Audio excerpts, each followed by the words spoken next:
ताज्या बातम्यांसाठी ABP माझाला subscribe करा आणि बेल आयकॉन प्रेस करा। सुप्रसिद्ध कवि कुमार विश्वास सध्या आपल्या सोबत आहेत। विश्वास जी, ये न्यूज़ मतलब ये बहुत डरावनी थी। पहले तो ऐसे लगता था कि ऐसा नहीं होना चाहिए, पर ये हुआ है अभी और बहुत बड़ी, क्या हम बोल सकते हैं, मतलब हम स्पीचलेस हो गए ये बात।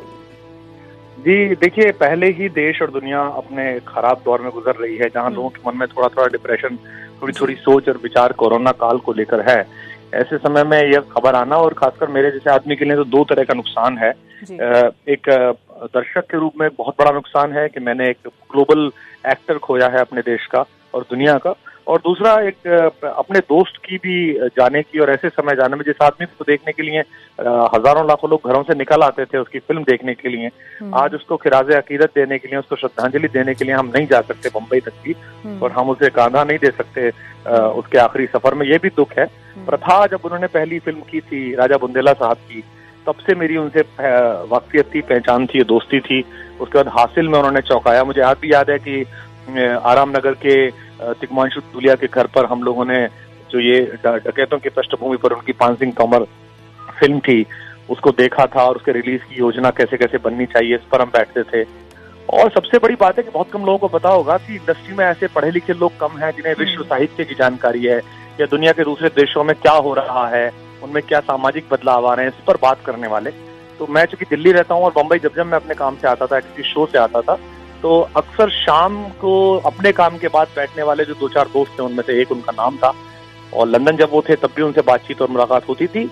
और जब भी उनसे हाल पूछिए तो वो अपने हाल को तो एक लाइन में बताते कि नहीं सब ठीक है, बिल्कुल ठीक है, और डॉक्टर ने ये कह दिया है, और उसके बाद फिर वो ठहाके और टिप्पणियां और जुमले मारना शुरू कर देते थे। तो एक ऐसा जिंदा दिल आदमी जिसने चाणक्य सीरियल से लेके और अब लाइफ ऑफ पाई तक और आखिरी फिल्म जो उनकी आई यहाँ तक, उन्होंने सदा खुद को री इनकारनेट किया, खुद को पुनर्परिभाषित किया, खुद को सदा जाना। और मुझे तो कैफी साहब का वो शेर याद आया जैसे ही मुझे किसी ने फोन करके कहा कि इरफान भाई नहीं रहे, कि रहने को सदा दहर में आता नहीं कोई, तुम जैसे गए ऐसे भी जाता नहीं कोई। इरफान भाई को ऐसे नहीं जाना चाहिए था, इतनी जल्दी नहीं जाना चाहिए था।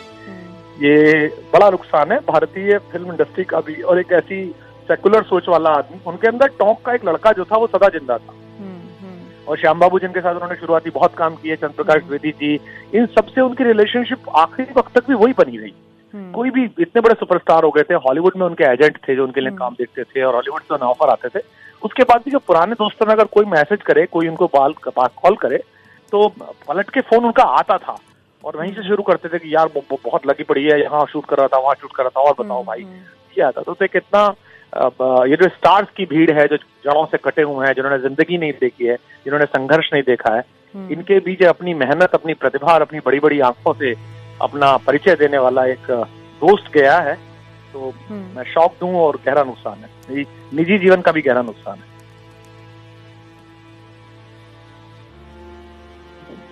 जी विश्वास जी, ऐसा है कि मनोज वाजपेयी हो या इरफान खान, नवाजुद्दीन बात कर रहे हैं उन्होंने आप कदाचित कुमार विश्वास यांच्याशी आपला संपर्क तुटलेला आहे, पण त्यांनी अतिशय मार्मिक शब्दामध्ये ती पोकळी आता जी निर्माण झाली आहे इरफान खान यांच्या जाण्यामुळे, ती ट्वीट करून सांगितली, रहने को सदा दहर में आता नहीं कोई, तुम जैसे गए ऐसे भी जाता नहीं कोई, एक बार तो खुद मौत भी घबरा गई होगी, यूं मौत को सीने से लगाता नहीं कोई।